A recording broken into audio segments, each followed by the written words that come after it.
Estamos começando Conjuntura aqui pela TV Mar, canal 525 da Claro Net. Hoje vamos conversar com a infectologista da Secretaria Municipal de Saúde de Maceió, Mardijane Alves de Lemos Nunes. Vamos conversar também com o professor Eduardo Magalhães, professor aposentado da UFAL, cientista político, que vai nos falar, inclusive, sobre esse confronto entre Rússia e Ucrânia. Fala também sobre política nacional. A gente conversa com eles daqui a pouco, após o intervalo.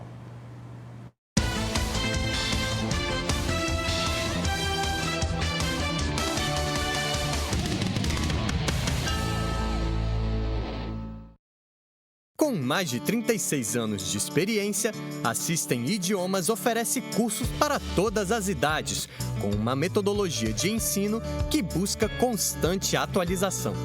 Nossas aulas são completamente imersivas e o aprendizado em inglês é integrado a situações do dia a dia e conhecimentos gerais.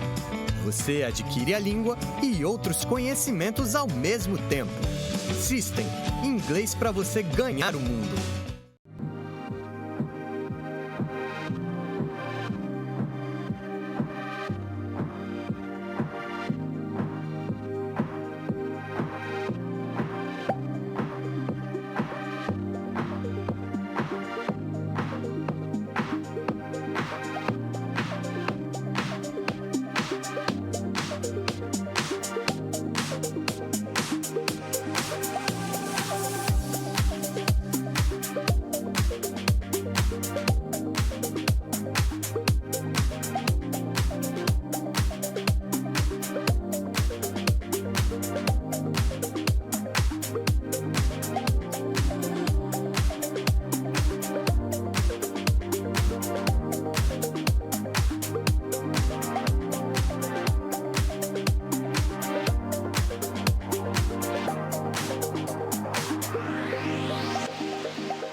Hoje eu vim ver de perto a transformação que a Oral Unique está fazendo na vida de milhares de pessoas. Como foi realizar esse seu tratamento nessa clínica premium espetacular? Foi uma experiência única, né? A gente sente muita segurança em estar nesse ambiente. Você também pode e merece uma clínica completa. Faça como milhares de pessoas e venha renovar o seu sorriso aqui. Oral Unique.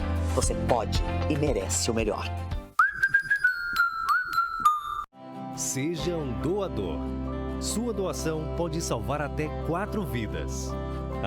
Vale se atentar aos requisitos básicos. Ter entre 16 e 69 anos, estar em boas condições de saúde, pesar no mínimo 50 quilos, estar descansado e bem alimentado.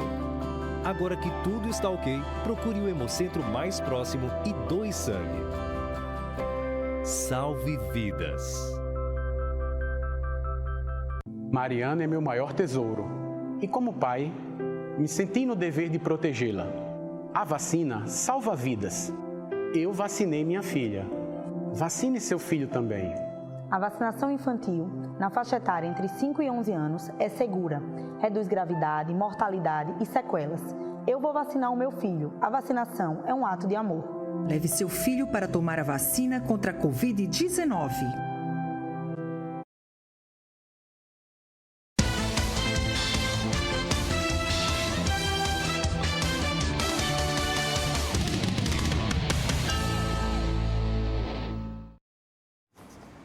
Daqui a pouco, nesta edição de Conjuntura, nós vamos conversar com a médica infectologista Mardijane Alves de Lemos Nunes, ela que trabalha na Secretaria Municipal de Saúde de Maceió. O nosso assunto, naturalmente, é a questão dessa pandemia do Covid. Será que está acabando? Quais são as precauções que a gente deve tomar ainda? Ela explica para a gente daqui a pouco. A partir de agora, a gente conversa com o professor Eduardo Magalhães, que é aposentado da Universidade Federal de Alagoas, cientista político, tem 2 PhDs em ciência política nos Estados Unidos. E vai nos falar agora, inicialmente, sobre esse confronto Rússia e Ucrânia, que está causando apreensão em todo mundo, inclusive nós aqui da pequenina Alagoas. Professor Eduardo, muito obrigado mais uma vez pela presença. E aí, como é que o senhor pode nos explicar, com o seu conhecimento técnico nessa área, esse confronto Rússia-Ucrânia? Em realidade, não é um confronto, não é? é uma agressão do Putin como parte de um projeto pessoal de satisfação de vaidades que foram afetadas com a queda da União Soviética. A história de Putin é a história do comunismo bem-sucedido no mundo. Em 91, quando desaparece a União Soviética, o Putin, que era do KGB, ele opta para ser primeiro-ministro de Yeltsin. Yeltsin, que era conhecido só por tomar muito vodka, né? E aí ele começa o seu projeto pessoal, que é um projeto de sempre. Para você ver que é um projeto pessoal, os valores dele são do Ocidente. A maneira de vestir dele é do Ocidente. A roupa dele é roupa de corte francês, de corte de Nova York. Ou seja, o pensamento dele é da burguesia do Ocidente, mas o sonho dele é ser o grande autocrata da supremacia de uma União Soviética que poderá renascer. Então, aqui não é um projeto de governo, não é um projeto de partido, é um projeto pessoal de uma tristeza individual do Putin, que vê, nesse momento, na ideia de que o presidente Biden pode ser fraco, dele recomeçar os caminhos que foram percorridos pela União Soviética. Se você olhar bem a invasão da Ucrânia em direção ao oeste, é como a invasão da Alemanha em 1938, invasão do centro em direção ao centro da Europa. A ideia era de dominação total da Europa, no caso de Hitler, porque o objetivo dele era dominar Paris, que era a capital do mundo. A ideia de Putin é a dominação de Londres, que é a segunda capital do dinheiro, do capitalismo do mundo. Agora, esse tem alguns problemas sérios, não é? Primeiro, porque o povo da Ucrânia já tem uma história muito maior do que a história russa. Há 1000 anos atrás, você tinha a Ucrânia, já com uma parte de uma história que é tão complicada, tão difícil, pelos caminhos que foram seguidos por guerras, por dominação, até os romanos estiveram nessa parte do mundo. E não pode ter a mesma coisa que aconteceu há 1000 anos atrás, ou durante cada um desses séculos, mas tem a possibilidade de um crescimento, agora, do oeste para o leste, do leste para o oeste, em direção a Londres, principalmente, mas de uma satisfação pessoal que o presidente achava que ia ter um sucesso rápido e que em pouco tempo ele dominaria a Ucrânia e começaria a conquistar aquelas pequenas repúblicas ao longo da fronteira com a Rússia. Essa é uma questão que eu pretendo abordar. Vou abordar a partir de agora. Quando se falou em Rússia contra a Ucrânia, né, a imagem que se tem da Rússia em relação à Ucrânia, em termos de poderio, inclusive bélico, é de que a supremacia, nesse caso, é da Rússia em relação à Ucrânia. Então, quando se falou em invasão da Ucrânia, de guerra Rússia com a Ucrânia, esperava-se que a União Soviética fosse muito mais, a Rússia fosse muito mais eficiente, digamos assim, muito mais rápida nessa ação, e não está sendo. Por que está sendo gradual essa ação da União Soviética, da Rússia, melhor dizendo, contra a Ucrânia, e não uma ação mais, digamos assim, mais rápida, mais eficaz? Olha, primeiro, porque você maltrata mais o seu adversário se você der tempo para ele pensar que está sendo destruído. Para ele pensar que não tem como sair daquela situação que ele se encontra. Então, é uma espécie de tortura. Tortura, porque eles podiam destruir a Ucrânia só precisava fazer uso da quantidade imensa de blindados que eles levaram para lá e os ataques aéreos. Eles optaram por destruir o âmago do ser humano, que é o coração, e matando aos poucos, e ameaçando aos poucos, e fazendo com que você não tenha saída, né? Primeiro, eles pensaram que o presidente, que na cabeça deles era um comediante, e esse comediante não é comediante não é, Flavinho? O que eles estavam pensando era palhaço. O termo pejorativo de palhaço. O comediante foi colocado pelos tradutores, né? Os tradutores que deram um tom mais digno para os comentários de Putin e outros líderes mundiais, né? Então, essa ideia de que o presidente era um comediante, era apenas um artista do sorriso, da graça, da gargalhada, não funcionou. E, de repente, ele se tornou um herói. E essa resistência extraordinária dele, que passou a ser verdadeiramente o pensamento predominante da Ucrânia, fez com que a população, que era de uma certa forma dividida, que essa era outra estratégia utilizada pelo Putin, é que você já tinha duas províncias que já tinham sido tornadas independentes, né? Que é Gdansk, o outro não me lembro. Então, a língua da Croácia é também o russo. Da Ucrânia. Da Ucrânia, é também o russo.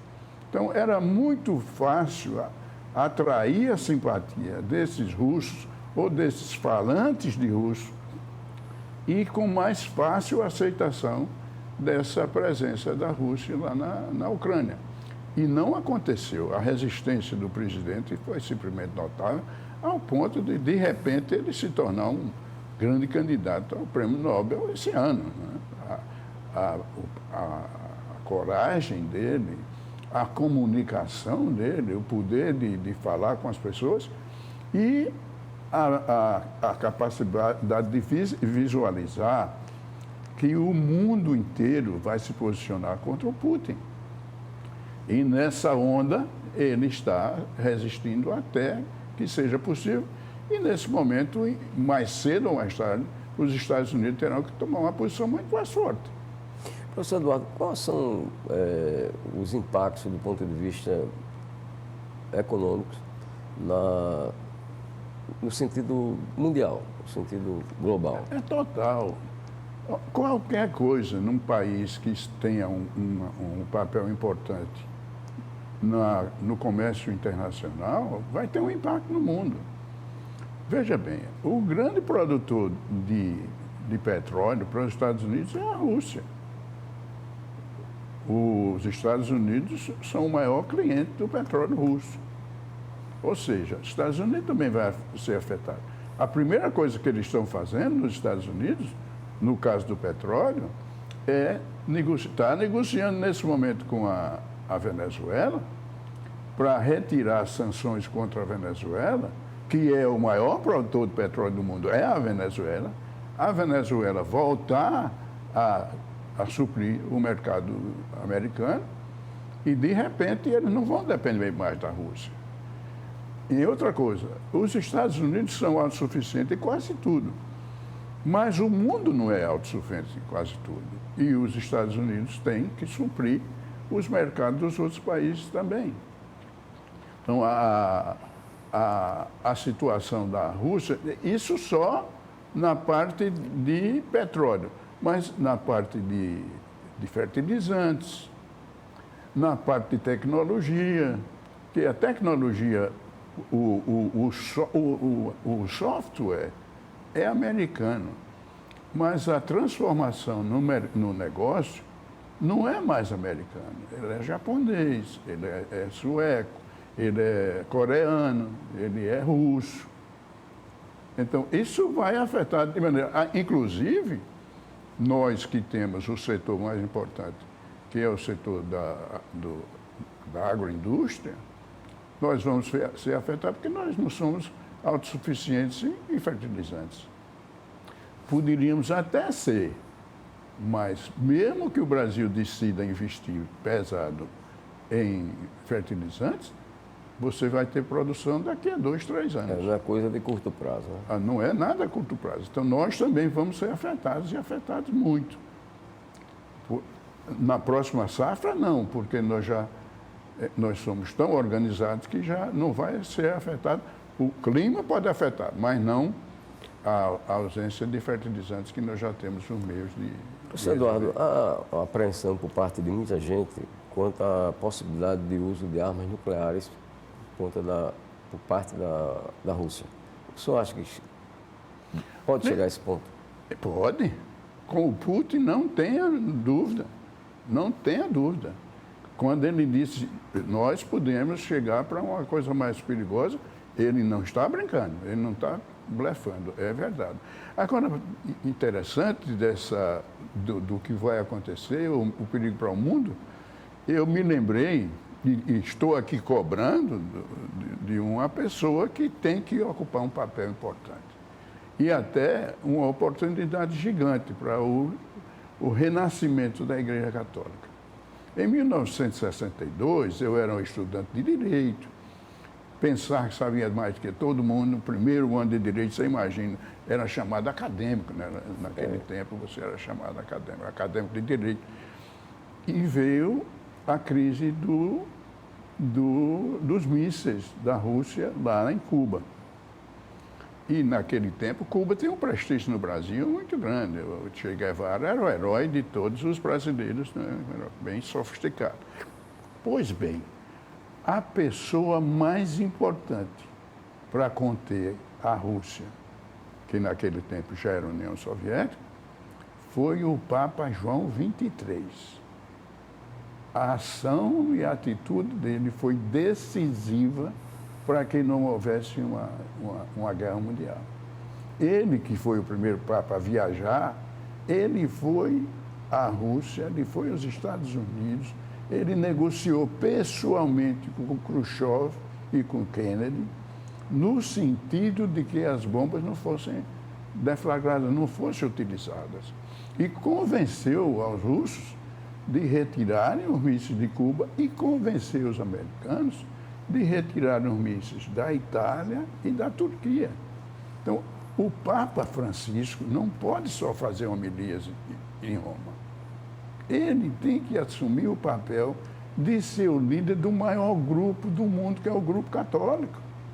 Ele tem a obrigação de assumir esse papel e não ficar somente mandando aquelas orações na homilia do domingo lá no Vaticano.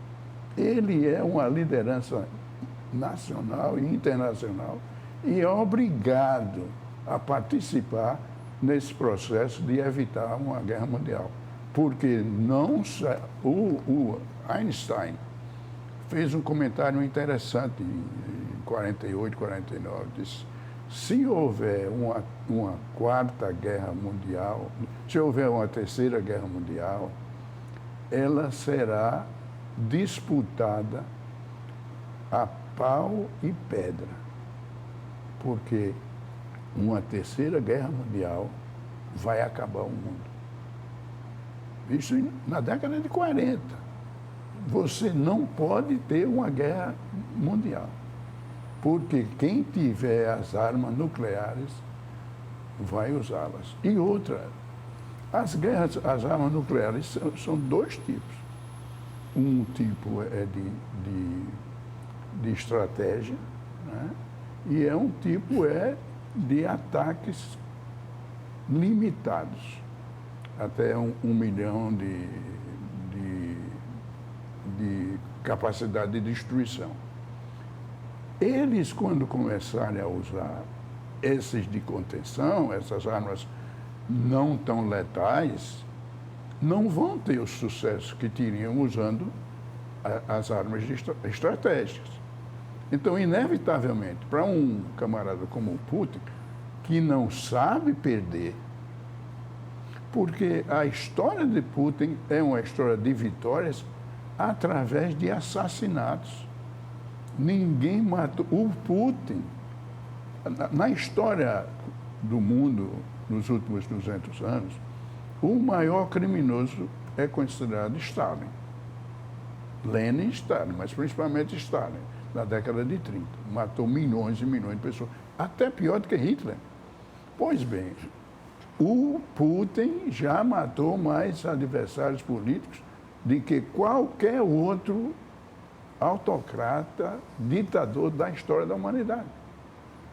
Porque ele faz de uma forma tão convincente ou tão secreta. Porque a história de Putin... eficiente, né? Pois é, com eficiência. O Putin foi diretor-geral do KGB, que era o maior órgão de espionagem do mundo. E não só de espionagem, mas de calar a boca de adversário. De execução. De execução. Então, o Putin não trabalha, não pensa como um ocidental. O sonho dele é dominar o mundo ocidental. Mas o pensamento dele é dos tiranos da Rússia do século XIX, da traição, das intrigas palacianas. É a mesma coisa que a história russa de destruição, a partir de 1917, antes de 1917, dos czares, o crime vicejava nos altos escalões da hierarquia de dominação da Rússia. Professor, vamos agora a um pequeno intervalo, daqui a pouco a gente volta conversando ainda com o professor e cientista político Eduardo Magalhães.